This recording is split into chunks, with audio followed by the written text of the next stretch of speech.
A black man named Tyrone Walker is wrongfully arrested by two racist officers, Ryan Stone and Chris Malone. Two cops notorious for their questionable motives and unchecked aggression. They arrest Tyrone without a valid reason, certain they'll have an easy case. But when they discover who Tyrone truly is, they're left absolutely shocked, speechless, and scrambling to understand the man behind the handcuffs. But before we dive into today's story, comment below and let us know where you're watching from. And if you enjoy this story, don't forget to subscribe and leave a like for more. Let's get into it. Tyrone Walker brushed his fingers over the smooth, worn edges of a stack of books on the counter, running through his mental checklist. It was the end of another quiet day at Turning Pages, the small bookstore he had owned for almost 3 years. Shelves were filled with everything from classic literature to local zines, and every book was in its place. The store was a haven for the neighborhood, a place where kids could hang out, get help with homework, or just talk about their day. Tyrone's quiet presence and the familiar scent of old pages and brewing coffee drew people in, making them feel at home. He checked his watch. The community reading event was just 2 days away, and he was hoping to draw a good crowd. His students from the high school where he volunteered had been excited, especially Jamal and Tasha, two kids he had been mentoring since they were in middle school. Tyrone had seen them grow, seen their struggles, and knew the weight of the expectations society put on them. But here, in his bookstore, they were free to dream. As he closed up, he felt a tap on his shoulder. Mrs. Reed, the elderly woman who ran the bakery next door, was waiting with her familiar, gentle smile. "Tyrone, I just wanted to drop off these cookies," she said, holding a bag of her famous peanut butter treats. "Thank you for helping my granddaughter with her essay last week." Tyrone took the bag with a warm smile. "Any time, Mrs. Reed. You know I can't say no to these cookies." She laughed, patting his arm. "You're a good man, Tyrone. We're lucky to have you around." As Mrs. Reed turned to leave, Tyrone tucked the bag into his jacket and stepped outside, locking the door behind him. The street was still busy with a few people milling around, chatting or hurrying to catch the evening train home. Just as he slipped the keys into his pocket, the blaring sound of a police siren broke through the calm. He looked up, his brows furrowing as a black and white cruiser sped down the street, stopping abruptly at the curb. Before he could even process what was happening, two officers stepped out, eyes zeroing in on him like he was a target. The taller one, with a burly frame and a hardened jaw, was Chris Malone. Tyrone recognized him. He was a regular in the area, known for his intimidating approach and a reputation that made people wary. Behind him was Ryan Stone, younger and leaner but with a similarly cold expression. They moved toward Tyrone, hands close to their weapons. The street fell silent as a few people stopped to watch, their faces mirroring Tyrone's confusion. "Tyrone Walker?" Malone's voice cut through the air, sharp and commanding. Tyrone nodded slowly. "That's me." "Is there a problem, officer?" "Hands up," Malone ordered, his tone leaving no room for questions. Tyrone raised his hands, his calm, steady demeanor never faltering. He had been in situations like this before. He knew the importance of staying calm, of keeping his voice even, of not reacting in a way that might escalate things. "What's going on?" he asked, trying to maintain eye contact with Malone, who didn't flinch. Stone stepped in close, cuffs ready. "We're just following up on a report," he sneered. "You match the description of someone we're looking for." Tyrone's heart sank, but he didn't waver. "A report? Someone I match the description of." His tone was calm but resolute. He kept his voice even, meeting Malone's gaze directly. "I think you're making a mistake, officers." "Right," Malone scoffed, the sarcasm dripping from his voice. "You just come with us, and we'll see if it's a mistake." Without another word, Malone spun Tyrone around, pressing him against the cold metal of the cruiser as he snapped on the handcuffs. The sound of the cuffs locking into place sent a wave of anger and disbelief through Tyrone, but he kept it all inside, refusing to give them the satisfaction of a reaction. Around him, murmurs were growing as neighbors and friends watched, horror etched across their faces. Jamal, the high school student Tyrone had been mentoring, was one of them. He stood there, fists clenched, staring at the officers in shock and anger. "This is wrong," Jamal shouted, stepping forward. "Mr. Walker hasn't done anything. Everyone here knows that." Stone cast Jamal a sharp, dismissive glare. "Back off, kid. Don't make this harder than it has to be." Tyrone turned slightly, meeting Jamal's gaze over his shoulder. With a reassuring nod, he tried to tell him without words that it would be all right, that he would handle this. But deep down, he knew this was more than just a misunderstanding. The cruiser door slammed shut as he was pushed into the back seat. He glanced out the window, watching the worried faces of his neighbors fade into the background as they sped away, streetlights flickering across his face. He had known moments like this before, moments where things went from peaceful to chaotic in an instant. He had learned to breathe through them, to keep his thoughts focused. But he hadn't expected to face something like this here, in the neighborhood he had come to call home. The drive to the station was short, the silence heavy. Neither officer spoke, but Tyrone could feel their judgment, their assumptions, pressing down on him. He kept his gaze steady, refusing to let them see any fear or frustration. He had endured much worse than this. When they arrived, Malone and Stone led him into a stark, fluorescent-lit room that reeked of stale coffee and disinfectant. They left him there, cuffed to the table, the door slamming shut behind them. Tyrone took a deep breath, leaning back, his mind turning over the situation. In another room, Malone sat in front of a computer, Stone peering over his shoulder as he typed in Tyrone's information. They both smirked, expecting to find something, anything, that would justify the arrest. "Let's see what we got here," Malone muttered as he hit enter, scanning the screen with narrowed eyes. But the smirks quickly faded as lines of classified text filled the screen, detailing a history that neither officer was prepared for.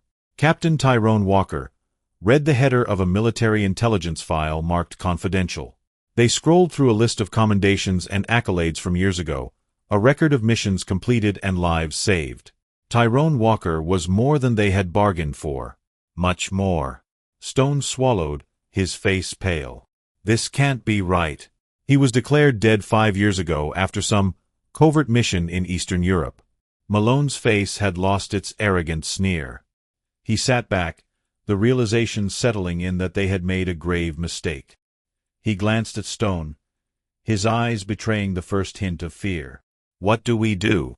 Stone whispered, his voice barely audible. The weight of their actions was crashing down on them.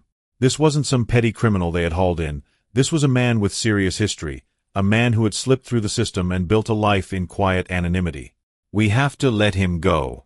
"We can't. If anyone finds out," Malone trailed off, the consequences clear. They had overstepped, and now they were faced with the fallout. Back in the interrogation room, Tyrone waited. He knew they had uncovered the truth, and he felt a small, bitter satisfaction. Let them see who he was. Let them realize the scope of their mistake.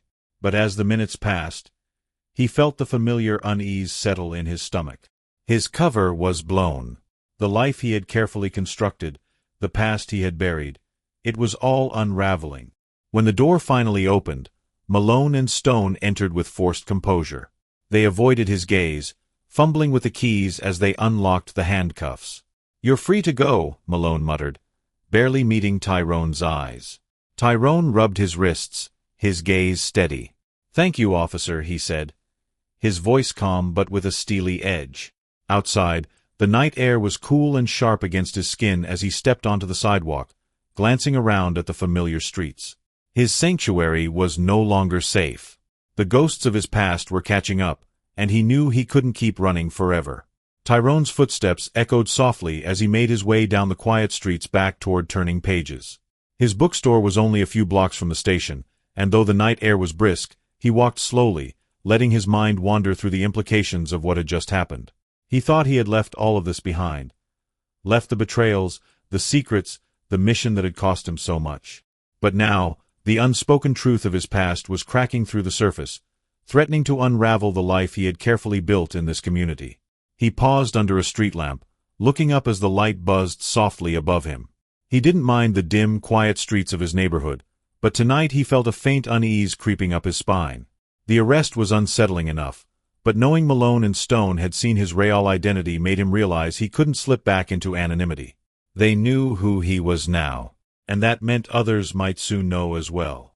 As he rounded the corner to his bookstore, he saw a familiar figure waiting by the door, Jamal, pacing nervously, hands stuffed into the pockets of his hoodie. His shoulders relaxed visibly when he saw Tyrone approaching. "Mr. Walker," Jamal said, relief evident in his voice. "I was waiting. I couldn't believe it when they took you like that. I'm sorry, I didn't know what to do." Tyrone placed a reassuring hand on his shoulder. "It's all right, Jamal. You did the right thing staying out of it. I'm fine." But Tyrone could see the worry lingering in Jamal's eyes, the anger he was trying to hold back. Tyrone knew that anger well.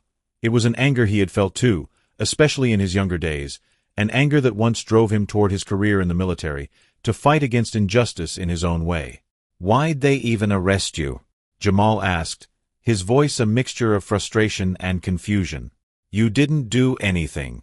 They just grabbed you, like they were looking for an excuse." Tyrone exhaled, considering how much to say. Jamal didn't know about Tyrone's past, about the life he had led long before he opened the bookstore. No one in the neighborhood did. He had spent years burying that part of himself, creating a new life that was simple, honest. But tonight had shown him that maybe it was time for a few people to know the truth, at least some of it. "There's more to my story than you know, Jamal," Tyrone said, his tone gentle. "Sometimes people look at you and they think they know who you are. They think they know everything about you just by looking at you. Those officers? They thought they knew me too." He gave Jamal a small, sad smile. "They didn't. They don't know what I've done. But I do." Jamal frowned, the confusion deepening in his gaze, but he nodded slowly, sensing the weight of Tyrone's words. "Well, I'm glad you're back, Mr. Walker. You know, the kids at the community center, they're not gonna like hearing about this." Tyrone nodded, feeling a strange comfort in the loyalty of his community, of the young people he had come to know and care for. They deserve to know the truth. But maybe not tonight. Go home, Jamal. Get some rest. Tomorrow, I'll come by the center. We'll talk then." With a nod, Jamal turned and jogged down the street, glancing back once before disappearing into the night. Tyrone unlocked the door to his bookstore and slipped inside, the silence embracing him like an old friend. He leaned against the counter, staring at the rows of books, each one a small piece of his new life, a life he had once thought would keep him hidden forever. But now, he could feel the past looming over him like a shadow, something he could no longer ignore. The next morning, Tyrone arrived at the community center, a modest brick building nestled between two apartment complexes. Kids were already trickling in, and he could hear laughter and the sound of basketballs echoing from the gym. He glanced around the room, noting the way some of the teens looked at him with new curiosity, whispers spreading through the group. Jamal was there, his face set with determination, and beside him was Lisa Vargas, a local journalist who had spent years exposing the city's corruption. Tyrone recognized her instantly. She was known for her no-nonsense approach, and her articles had forced more than a few city officials to step down. She looked out of place in her business-casual attire, but her sharp gaze locked onto Tyrone as he entered the room. "Tyrone Walker," she greeted, her voice firm but respectful. "I heard about what happened last night, and I wanted to talk to you. Seems the police didn't have much reason for bringing you in." He studied her for a moment, weighing his words carefully. He didn't trust journalists, not after years of handling sensitive information and managing covert missions where exposure could cost lives. But Lisa wasn't just any journalist. Her dedication to truth had earned her a reputation, and if there was one person in the city who could understand the complexity of his situation, it might be her. "Maybe they didn't have a reason," Tyrone said, crossing his arms, "or maybe they thought I was someone else." She raised an eyebrow, clearly intrigued. "And are you someone else, Mr. Walker?" Tyrone hesitated, glancing at Jamal, who was watching him with wide eyes, hanging on every word. He knew he had to be careful. Sharing too much could expose him to the very dangers he had tried to escape. But hiding the truth was no longer an option. "There was a time when I went by another name," Tyrone admitted slowly. "A different life, a different purpose. That part of me is gone. But sometimes the past doesn't stay buried." Lisa's eyes narrowed, catching on to the implications. "Are you saying you've worked with law enforcement before?" "Something like that." He gave her a small nod. "The military. Intelligence, specifically. A long time ago, and a world away from here. Jamal's mouth dropped open slightly, the realization settling over him. Tyrone had been someone powerful, someone with the kind of past most people only read about in books or saw in movies. The room fell silent as the weight of Tyrone's confession settled over them. Lisa's gaze softened, a flicker of understanding crossing her face. So they pulled in the wrong man, and now they're probably regretting it. They should be, Tyrone said, a hint of steel in his voice.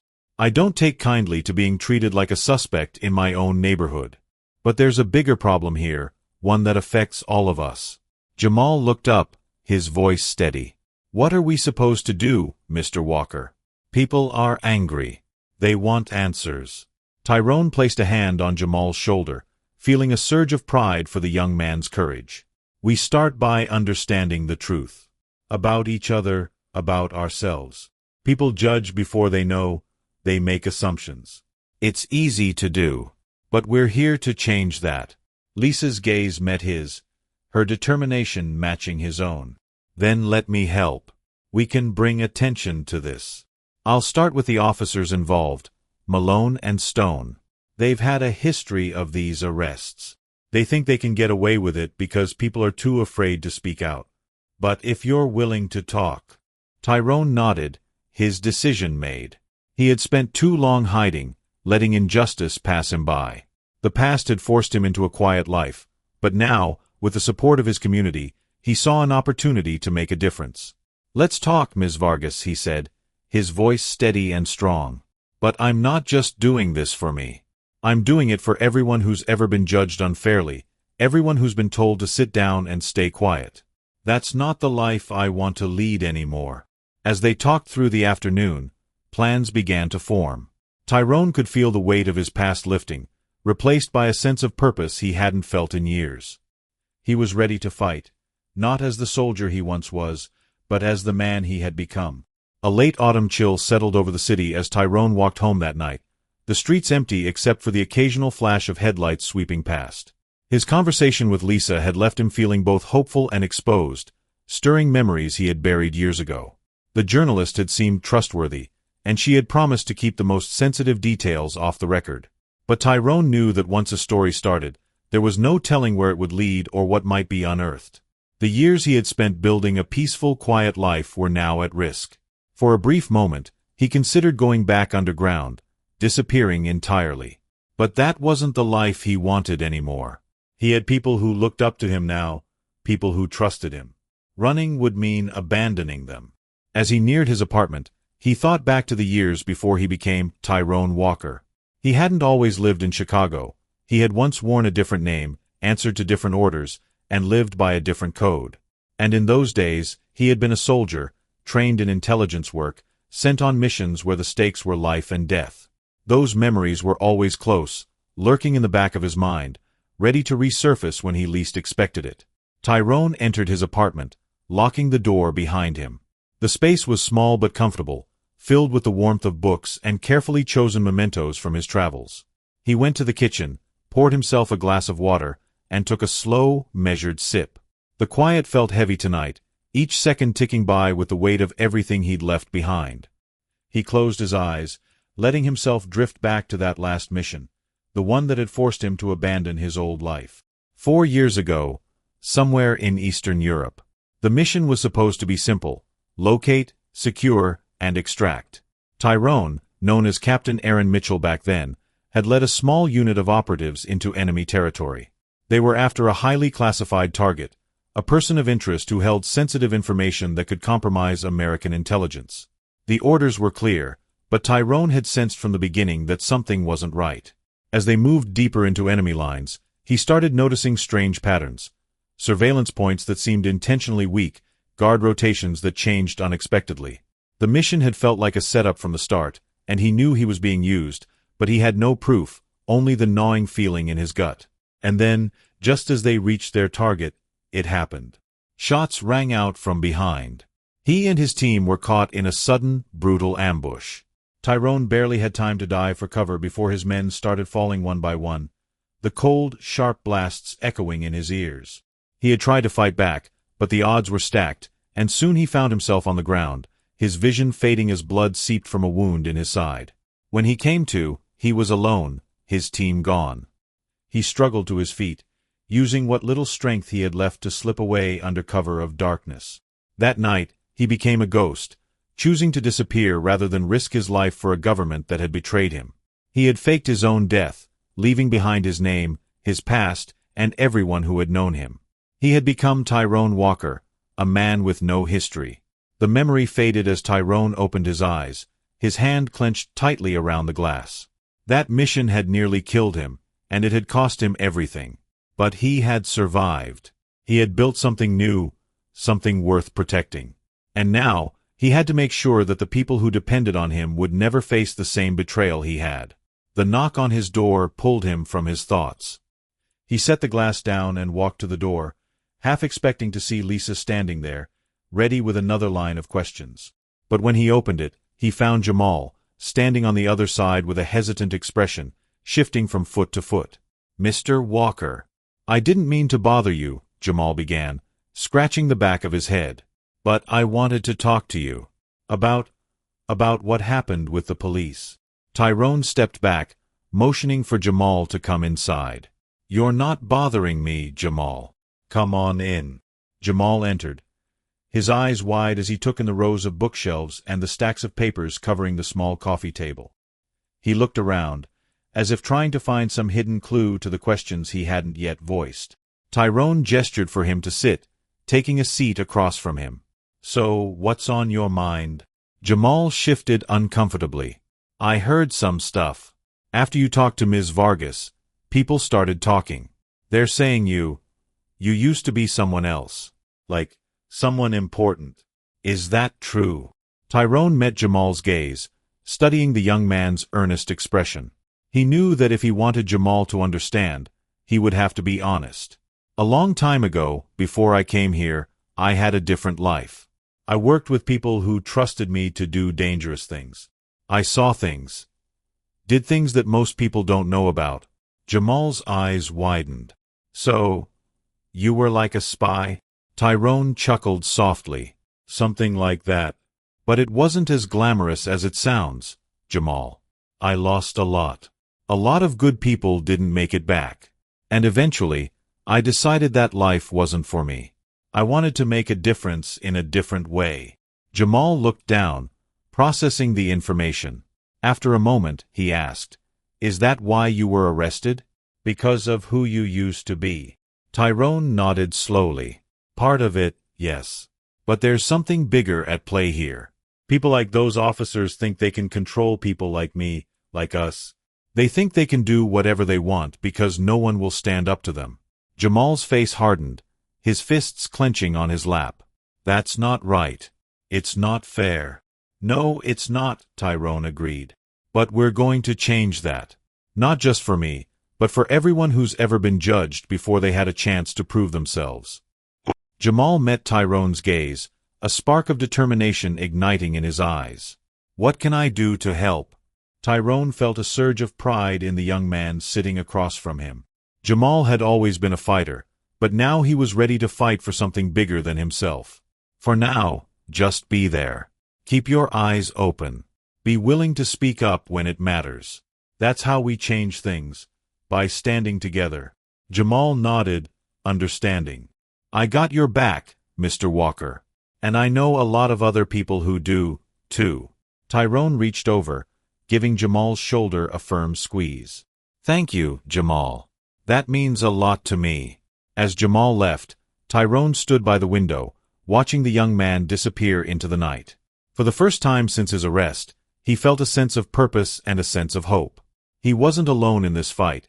He had a community behind him, people who believed in him. And that made all the difference. The next morning, Tyrone met with Lisa at a quiet diner on the edge of town. They took a booth in the back, away from prying eyes, and ordered coffee. Lisa had a notepad in front of her, already filled with questions she was eager to ask. "So, what's our next move?" she asked, her eyes sharp and determined. Tyrone took a sip of his coffee, his mind already spinning with possibilities. "We go public. We start exposing the officers, their history, the complaints that have been ignored. If people see the truth, They'll start asking questions. They'll demand change. Lisa nodded, jotting down notes. And what about your past? Are you prepared for that to come out, too? Tyrone hesitated, the weight of his history pressing down on him. But he knew there was no turning back now. If that's what it takes to make a difference, then yes. I'm ready. As they mapped out their plan, Tyrone felt the stirrings of something he hadn't felt in years, a sense of justice, a sense of purpose. He was no longer a ghost, hiding in the shadows. He was ready to fight, to lead, and to make sure that no one else would ever be forced into silence. This was his mission now. And he wasn't going to fail. Sunlight filtered through the cracked blinds of turning pages as Tyrone unlocked the front door, his mind racing with thoughts of the meeting with Lisa. Their plan was ambitious, and it held risks. For him, for the people he cared about, for his entire community. But there was no other option. His quiet life was gone, his past was open for the world to see, and Tyrone knew he could either fight or be hunted by the shadows forever. Jamal was already waiting for him inside the bookstore, pacing back and forth near a display of novels. When he noticed Tyrone, he broke into a broad smile and stepped forward. Mr. Walker. I brought some friends with me, Jamal said, gesturing toward a small group of teens clustered around a nearby shelf. Tyrone recognized a few of them, students from the local high school where he volunteered. They all looked at him with curious, expectant eyes, whispering among themselves. You didn't tell me I'd be meeting a crowd, Jamal, Tyrone said with a chuckle, though he could sense their tension. Jamal cleared his throat and took a step closer. Look, we heard about what happened. We heard you're, someone important. His friends nodded, their faces a mixture of awe and concern. We want to help. People don't think they can do anything about the police. They think it's all just rigged against us. But if you're fighting, then we want to be a part of it. Tyrone studied the young faces around him, noting the fire in their eyes and the way they stood in defiance of what they perceived as impossible odds.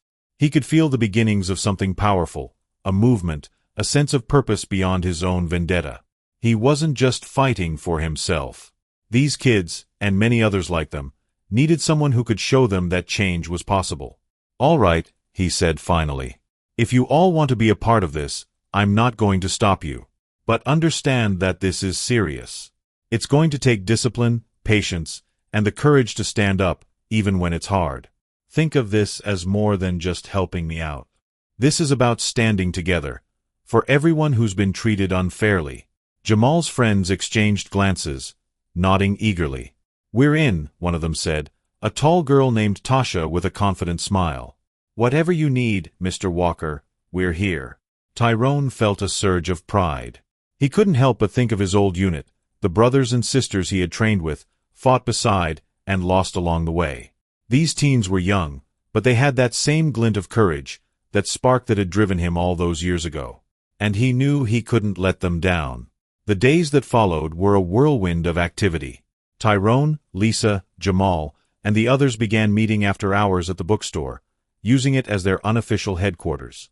They collected testimonies from people in the neighborhood who had been harassed or mistreated by Malone, Stone, and other officers in the precinct. Tyrone knew it wouldn't be easy to take on the police department, but with each story they gathered, their case grew stronger.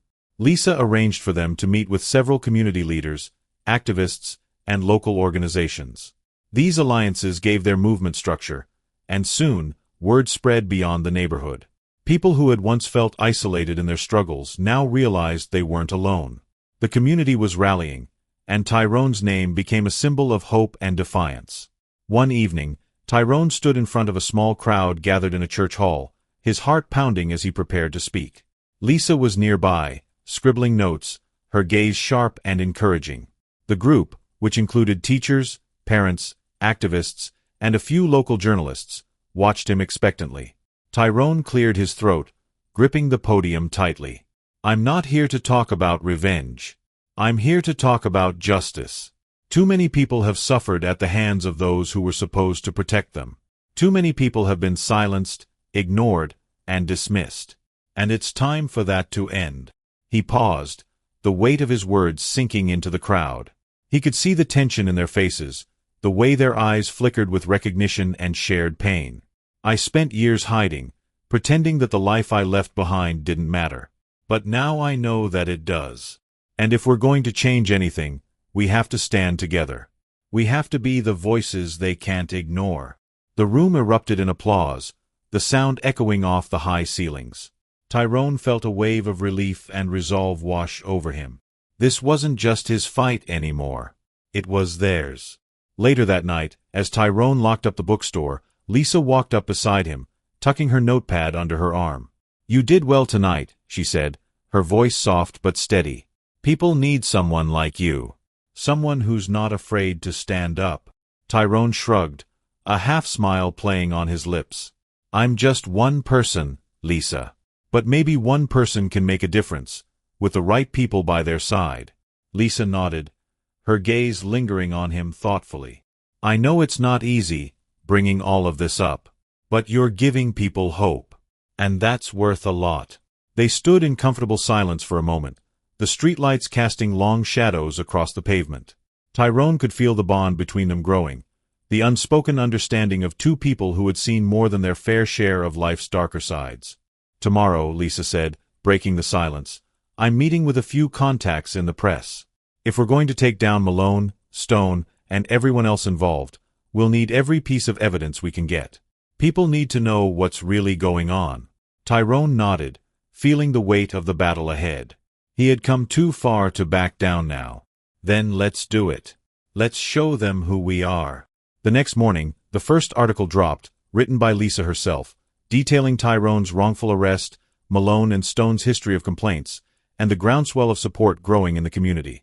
It was a powerful piece, and it quickly gained traction, shared widely on social media and covered by local news stations. Tyrone's phone buzzed non-stop as messages poured in, words of support, of anger, of encouragement. But with the attention came new risks. Tyrone knew that the more visible they became, the more the forces against them would try to silence them. And soon enough, the backlash began. One evening, as Tyrone was closing the bookstore, he noticed a police cruiser parked across the street. Malone and Stone sat inside, watching him with thinly veiled hostility. Malone's eyes met Tyrone's, his gaze cold and unyielding. Tyrone felt a chill run down his spine, but he held his ground, meeting Malone's stare with one of his own. Malone finally stepped out of the car, swaggering over to where Tyrone stood, his face twisted in a smirk. "You're making a lot of noise, Walker," he sneered. "You think people like you can actually change anything? Think you're some kind of hero?" Tyrone held his gaze, refusing to let Malone's taunts shake him. "I don't need to be a hero. I just need to do what's right." Malone laughed, a harsh, hollow sound. "You don't know what you're getting into. You keep pushing, and things might get real uncomfortable for you. And for anyone around you." Tyrone's fists clenched, but he forced himself to stay calm. He knew that Malone was trying to intimidate him, to get him to back down. But Tyrone was past the point of fear. "Go ahead," Tyrone said, his voice low and steady. "Make it uncomfortable. We're not stopping."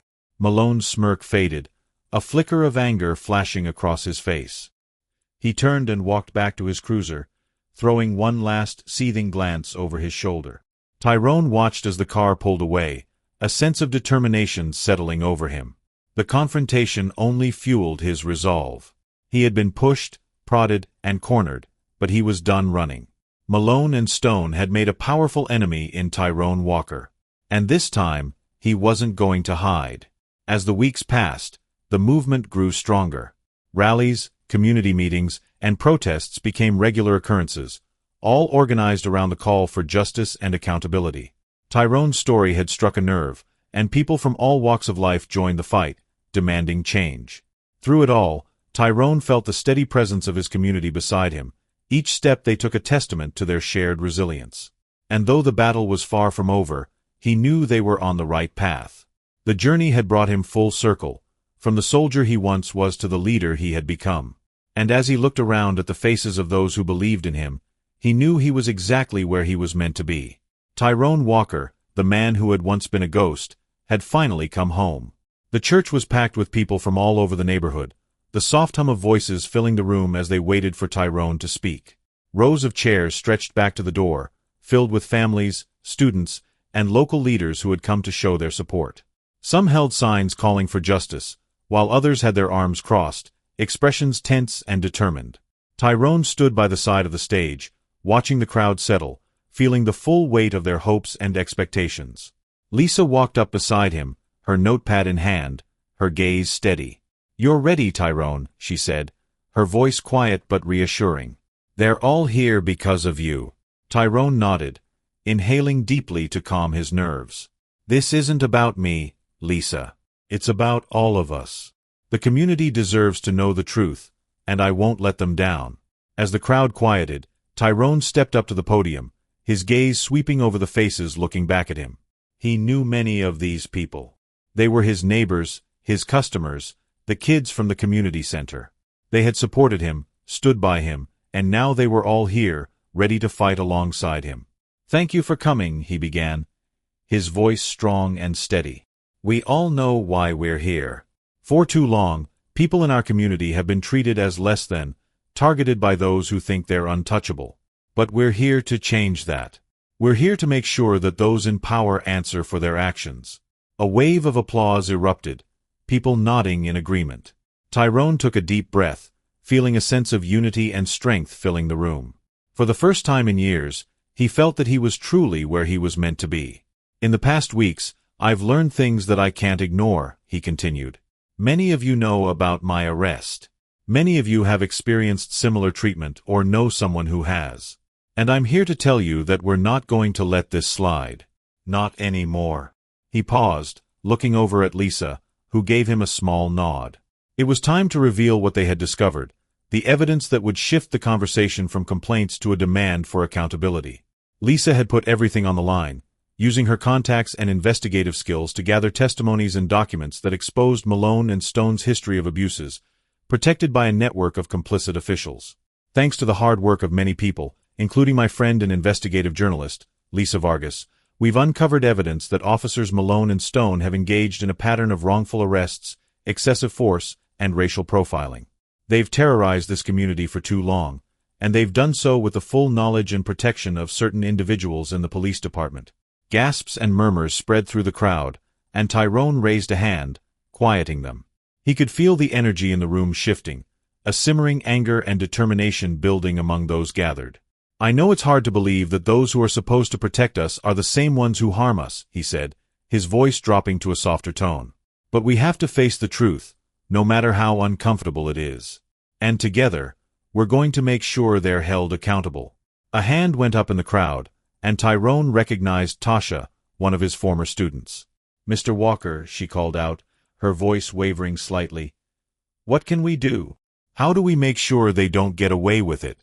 Tyrone met her gaze, his heart swelling with pride. "We do what we've been doing. We stay strong, we stay unified, and we make our voices heard. There will be people who try to intimidate us, to silence us. But we stand together, and we don't back down." As the meeting concluded, people began filing out, their voices hushed but resolute. Tyrone stayed behind, shaking hands and speaking to the few who lingered. Jamal approached him, his face full of admiration and excitement. "You really think we can win this?" Jamal asked, his voice tinged with hope. Tyrone placed a hand on his shoulder, nodding firmly. "I do. But it won't be easy. We're up against powerful people who will fight to keep things the way they are. But if we keep pushing, we can change things." Jamal grinned, his eyes shining with determination. "Then I'm all in. Whatever you need, Mr. Walker, I'm here for it." Tyrone smiled, giving Jamal's shoulder a squeeze. "I know you are. And I couldn't do this without you." The following weeks were a blur of activity. With Lisa's help, Tyrone began reaching out to local and national media outlets, sharing the evidence they had gathered and telling his story. News spread quickly, and soon, what had started as a local issue became a topic of national conversation. People across the country tuned in to hear about Tyrone's fight for justice, and support poured in from unexpected places. Malone and Stone, meanwhile, were visibly shaken. They no longer patrolled the neighborhood with the same swagger, and people noticed. Rumors circulated that they were under investigation, that their careers were on the line. The pressure was mounting, and Tyrone could feel that change was finally within reach. But as their movement grew, so did the dangers. One night, as Tyrone was leaving the bookstore, he noticed a car idling across the street. He didn't recognize it, but he could feel the eyes watching him from the shadows. He kept his steps steady, his posture relaxed, but his senses were on high alert. As he approached his apartment building, he heard footsteps behind him, fast and heavy. He turned just in time to see two men approaching, their faces hidden under dark caps. His instincts kicked in, years of training surfacing as he assessed the situation. "Mr. Walker," one of them sneered, his voice low and menacing. "You're making a lot of noise. Some people aren't too happy about it." Tyrone didn't flinch, his gaze steady. "Is that so?" The man took a step closer, his face twisting into a smirk. "You keep pushing, things might get real messy for you. Real dangerous. Why don't you do yourself a favor and drop this little crusade?" Tyrone held his ground, refusing to be intimidated. "You can tell whoever sent you that I'm not backing down. I've faced worse than you, and I'm still standing. So, if you think you're going to scare me off, you're wasting your time." The men exchanged glances, clearly not expecting his defiance. With a final sneer, they turned and walked away, disappearing into the darkness. Tyrone watched them go, his heart pounding, but he knew he couldn't show fear. Not now. Not when so much was at stake. He returned to his apartment, locking the door behind him and leaning against it, taking a deep breath to steady himself. He had known the risks when he started this fight, and he had prepared himself for the possibility of retaliation. But tonight's encounter had reminded him that his battle wasn't just about exposing injustice, it was about survival. The next day, Tyrone met with Lisa at a coffee shop downtown, his expression grim as he recounted the night's events. Lisa listened intently, her brow furrowed, her fingers tapping anxiously on the edge of her coffee cup. "They're trying to scare you," she said, her voice laced with anger. "They think they can intimidate you into backing down." Tyrone nodded, his jaw clenched. "They can try. But I'm not stopping, Lisa. This is bigger than me now. It's about everyone in our community who's been wronged." Lisa's gaze softened, and she reached across the table, placing a hand over his. "You're not alone in this, Tyrone. We're all in this together. And I promise you, I won't stop until we see justice served." A sense of resolve filled him as he looked at her, the weight of his purpose reaffirmed. He knew the risks, knew the dangers. But he also knew that he was fighting for something that mattered. And with Lisa and the community by his side, he felt a strength he hadn't known in years. Together, they would expose the truth. Together, they would make sure that people like Malone and Stone were held accountable. And together, they would build a future where no one had to live in fear. The fight was far from over, but Tyrone was ready. He had spent too long in the shadows, running from the ghosts of his past. Now, he was finally facing them head-on, not as a soldier, but as a leader, and he wasn't going to stop until justice was served. In the days that followed, the streets were buzzing with anticipation. People had gathered outside turning pages, holding signs and chanting slogans, their voices rising in unison. News vans lined the street, reporters jostling for a glimpse of Tyrone as he stepped out of the bookstore, a calm but determined expression on his face. Word had spread about the intimidation attempts, and now more than ever, the community was rallying to protect him, refusing to let him stand alone. Inside the bookstore, Tyrone watched the crowd from the window, his heart swelling with pride and gratitude. Jamal stood by his side, his face serious, his arms crossed as he watched the scene outside. "Look at them, Mr. Walker," Jamal said quietly. "They're here for you." Tyrone turned to the young man, a small smile touching his lips. "They're here for all of us, Jamal. This isn't just my fight anymore. It's theirs, too." As he spoke, Lisa entered, her face alight with excitement and a sense of urgency. She held a stack of documents in her hands, her eyes gleaming with the thrill of a breakthrough. "Tyrone," she said, a smile breaking through her normally serious expression. "You're not going to believe this." She laid the documents on the counter, spreading them out for him to see. Tyrone leaned in, his eyes scanning the pages as he realized what she was showing him. It was a series of internal emails and records implicating not only Malone and Stone but also several high-ranking officials within the police department who had been covering up incidents of excessive force and wrongful arrests. "We got them," she whispered, her voice filled with a fierce pride. "This is it, Tyrone. This is the evidence we need to bring them down." Tyrone stared at the documents, a mix of relief and disbelief washing over him. He had expected a long, drawn-out battle, but with this evidence, they could make their case airtight. He looked up at Lisa, a newfound respect and admiration in his gaze. "You did it, Lisa," he said, his voice thick with emotion. "I don't know how to thank you." She shook her head, brushing off his gratitude. "This was your fight first, Tyrone. I just gave it a voice." That night, Tyrone, Lisa, and Jamal met with community leaders and local media in the basement of the community center, the room packed with people eager to hear the latest developments. They shared the evidence, outlining the full extent of Malone and Stone's crimes and the complicity of the department's leadership. Gasps and murmurs filled the room as people read through the documents, their shock and anger palpable. When Tyrone took the podium, a hush fell over the room. He looked out over the crowd, feeling the intensity of their support and their frustration. This was his moment to galvanize them, to push forward with a strength they had all cultivated together. "For years, we've been told to stay silent, to accept the way things are," he began, his voice steady. "But that silence ends tonight. We have the truth, and we're not going to let it be ignored. We're demanding accountability, not just for ourselves, but for everyone who has ever been mistreated, ignored, or silenced." Applause erupted, filling the room with a sense of unity and purpose. Tyrone felt a surge of determination, his resolve stronger than ever. They had come too far to turn back now. The following morning, the documents went public. Major news outlets picked up the story, and soon, the names of Malone, Stone, and their superiors were splashed across headlines, the scandal spreading like wildfire. Public outcry mounted, with protests springing up across the city as people demanded justice. The pressure on the police department was immense. Under scrutiny from the media and facing mounting evidence, the city announced an investigation into Malone, Stone, and several senior officials. Within days, suspensions and resignations followed, a cascade of consequences that rocked the entire department. For Tyrone, the victory was bittersweet.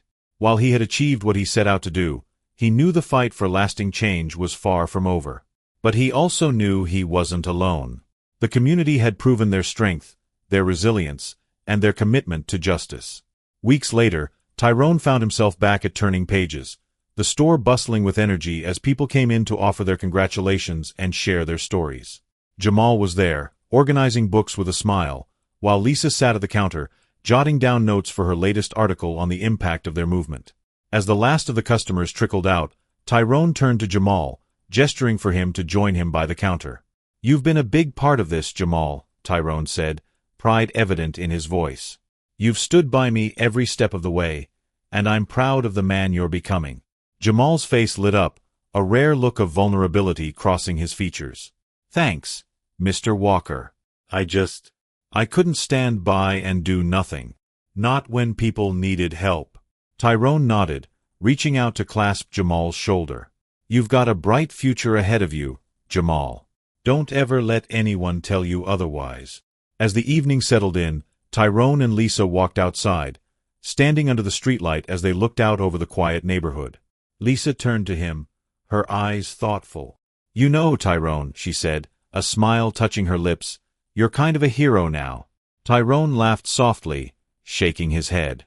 "I'm just a man trying to make things right. If I've helped people along the way, that's enough for me." Lisa nodded, a look of admiration in her gaze. "Well, for what it's worth, you did more than just help. You showed people that change is possible, even when it seems impossible."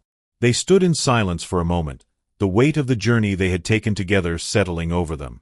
Tyrone knew that there would be more battles ahead, more struggles and challenges to face. But he also knew that he had a community behind him, a group of people who believed in him and the cause they had fought for together. As they walked back toward the bookstore, Tyrone felt a sense of peace he hadn't known in years. He had faced the shadows of his past, and he had come out stronger, ready to face whatever the future held. He wasn't just a soldier, a ghost from the past. He was a leader, a protector, a man with a purpose. And for the first time, he felt truly at home. Months later, a plaque was unveiled at the community center, a tribute to the resilience of the neighborhood and the people who had fought for justice. The plaque read, "In honor of those who stand together in the face of injustice, who refuse to be silenced, and who believe in a future where all are treated with dignity and respect." Tyrone stood in front of the plaque, his hand resting on the metal, a quiet smile on his face. Around him, the community gathered, their faces filled with pride and hope. Jamal, now a leader in his own right, stood beside him, looking up at the plaque with a determined expression. "This is just the beginning, Mr. Walker," he said, his voice steady. Tyrone nodded, feeling a sense of fulfillment he had never known. "Yes, Jamal, it is. And with people like you leading the way, I know the future is in good hands." As the crowd began to disperse, Tyrone took one last look at the plaque, a feeling of peace settling over him. He had come full circle, from the soldier he once was to the leader he had become. He had found his purpose, his home, and his legacy. And as he walked away, he knew that he would always be a part of this community, a symbol of resilience and hope, a reminder that even the darkest battles could lead to brighter days. If you enjoyed this story, please subscribe and leave a like for more. See you soon.